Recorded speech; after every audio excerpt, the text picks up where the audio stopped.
Bienvenue dans un voyage au cœur des œuvres qui ont façonné notre culture. Dans ce troisième épisode, nous continuons notre exploration dans la recherche du temps perdu de Marcel Proust.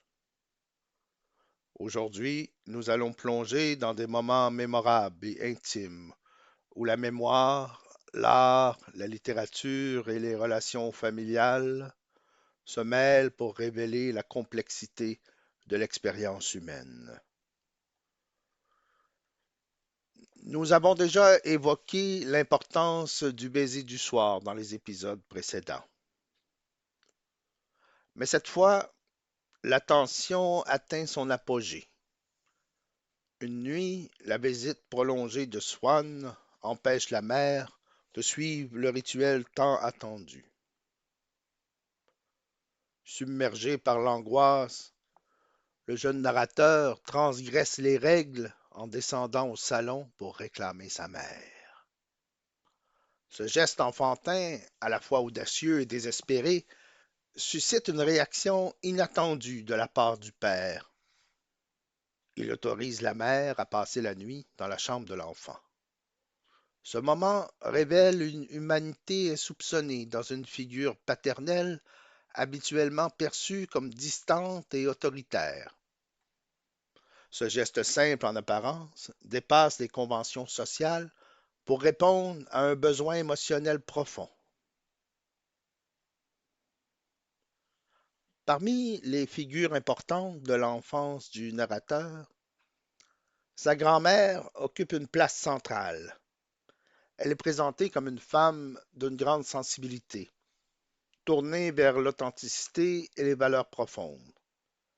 Contrairement à d'autres membres de la famille, souvent préoccupés par les apparences ou les mondanités, elle incarne une vision de la vie sincère et dépouillée de tout artifice. Ses cadeaux, souvent des livres, ne sont jamais choisis pour leur prestige ou leur valeur matérielle. Pour elle, un livre ou une œuvre d'art est avant tout un moyen d'élever l'âme et d'enrichir l'esprit.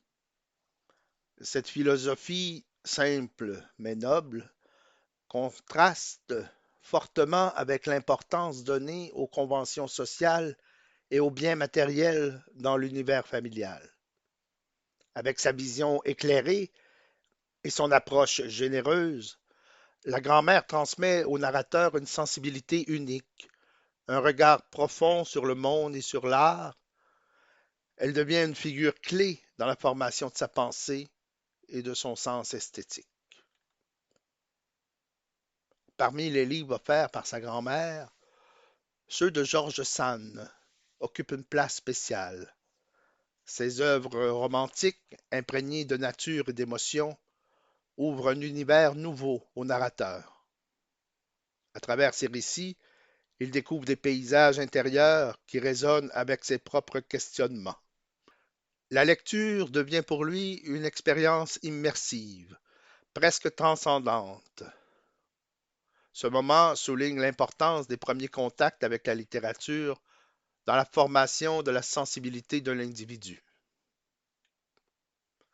C'est ici que Proust introduit l'un des concepts centraux de son œuvre, la mémoire involontaire. Contrairement à la mémoire volontaire qui repose sur un effort conscient pour se souvenir, la mémoire involontaire surgit spontanément, souvent à partir d'une sensation fugace. Le narrateur raconte comment certains lieux, odeurs ou sons peuvent raviver avec une intensité saisissante des souvenirs d'enfance qu'il croyait perdus. Combré, son village natal, renaît ainsi dans son esprit avec une précision et une émotion qui transcendent la simple remémoration. C'est probablement l'une des scènes les plus célèbres de la littérature mondiale. Un jour, le narrateur trempe une madeleine dans une tasse de thé, et aussitôt une vague de souvenirs l'envahit. Ce simple geste réveille en lui des pans entiers de son enfance à combrer.